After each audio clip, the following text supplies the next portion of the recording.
ஸ்ரீ சக்கரம் அன்பர்களே, உங்களுக்கு தை திருநாள் பொங்கல் நல் வாழ்த்துக்கள். இப்பொழுது மேஷ ராசி முதல் மீன ராசி வரை இந்த தை மாத பலனை பார்ப்போம். இப்பொழுது இந்த தை மாதம் ஒவ்வொரு ராசிக்கும், மேஷ ராசி முதல் மீன ராசி வரை ஒவ்வொரு ராசிக்கும் தை மாதத்தில் கிரகங்களுடைய பலன்கள், தை மாதத்தில் இருக்கின்ற கிரகங்கள் அனைத்தும் என்ன பலனை கொடுக்கின்றன என்பதை பார்ப்போம். தை புத்தாண்டு, இது ஒரு புத்தாண்டு சொல்லுவோம் நம்ம, தை புத்தாண்டு. ஏன்னா தை பிறந்தால் வழி பிறக்கும் இல்லையா? அதனால் இந்த தை திருநாள் இந்த வருடம் 2024 ஜனவரி மாதம் 15ஆம் தேதி பிறக்கிறது.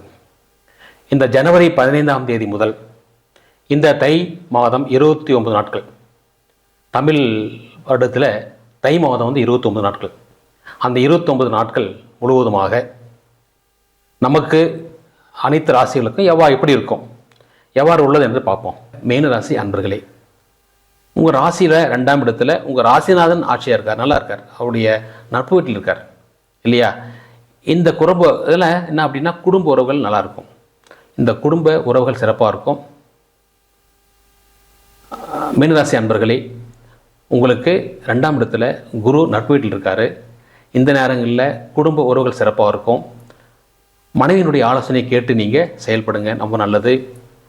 பொருள் பணம் சேரும். இருந்தாலும் கொடுக்கல் வாங்கல கேர்ஃபுல்லாக இருக்கணும். நீங்கள் மற்றவங்களுக்கு மரியாதை கொடுக்கக்கூடிய வகையில் பேசுங்க, ஆனால் உங்களுக்கு நல்லா மரியாதை கிடைக்கும். ஏன்னா ரெண்டில் குரு இருக்கார் இல்லையா? அதனால் குழந்தைகளுக்கு படிப்பு, திருமணம், தொழில் இதில் செலவுகள் செய்ய வேண்டியிருக்கும். தொழில் பளு கண்டிப்பாக இருக்கும், உங்களுடைய தொழிலில் பளு அதிகமாக இருக்கும். அதில் கொஞ்சம் தொழிலில் கவனம் கண்டிப்பாக தேவை. அது மட்டும் இல்லாமல் கொஞ்சம் உங்களுக்கு ஏலசனி ஆரம்பம் இல்லையா? ஏலசனி ஆரம்பறதுனால கொஞ்சம் சோம்பல் இருக்கும், அதெல்லாம் நீங்கள் விடுத்துருங்க. வெகு தூர பயணங்கள் வேண்டாம் இல்லையா? வெகு தூர பயணங்கள் அவசியமாக இருந்தால் போங்க, பொழுதுபோக்காக போகாதீங்க.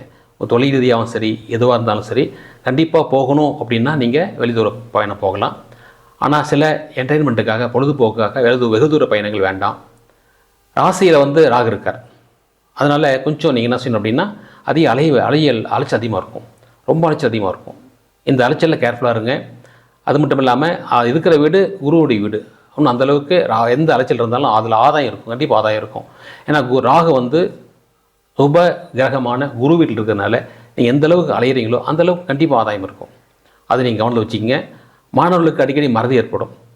நீங்கள் கொஞ்சம் என்ன செய்யணும், கவனமாக படிங்க, பலமுறை படிங்க, பலமுறை எழுதி பாருங்கள். நீங்கள் ஒரு மனசை படுத்திக் கொள்வதற்காக பயிற்சி எடுங்க, தியானம் செய்யுங்க, ரொம்ப சிறப்பாக இருக்கும். அரசியல் பணியில் உள்ளவர்கள் ரொம்ப கவனமாக இருக்கணும். மேல் அதிகாரிகள் சொல்கிறத கேளுங்க, அவங்ககிட்ட வாக்குவாதம் வேண்டாம். இந்த மீனராசிக்காரங்களுக்கு புரட்டாதி நட்சத்திரம், உத்திரட்டாதி நட்சத்திரம், ரேவதி நட்சத்திரம் 3 நட்சத்திரம் இருக்குது. புரட்டாதி நட்சத்திரம் பிறந்தவங்க 10ஆம் தேதி, 18ஆம் தேதி, 25ஆம் தேதி, 28ஆம் தேதி சிறப்பாக இருக்குது.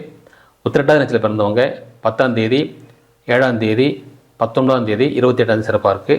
10, 7, 19, 28 யாருக்கு அப்படின்னா உத்திரட்டாதி. ரேவதியில் பிறந்த நண்பர்களுக்கு 10, 18, 25. தை மாதம் 10ஆம் தேதி, தை மாதம் 18ஆம் தேதி, தை மாதம் 25ஆம் தேதி 3 நாட்கள் சிறப்பாக இருக்குது. இந்த சுப நாட்கள் செய்யலாம். உங்களுக்கு இந்த மீனராசி அன்பர்களுக்கு சந்திராஷ்டமம் பார்த்தோம்னா, இந்த சந்திராஷ்டமம் என்பது தை மாதம் 18ஆம் தேதி 2:52, எப்போது பகல் 2:52 முதல் தை மாதம் 20ஆம் தேதி இரவு 1:03 வரை சந்திராஷ்டமம் இருக்குது. தை 18 முதல் தை 20 இரவு 1:03 வரை உங்களுக்கு சந்திராஷ்டமம் இருக்குது. ஆக மீனராசி நண்பர்களே, உங்களுக்கு இந்த அஷ்டம சனி, அதாவது ஏழரை சனி உங்களுக்கு ஆரம்பமாகுது. இந்த ஏழரை சனி ஆரம்பமாவதுனால கொஞ்சம் எச்சரிக்கையாக இருங்க.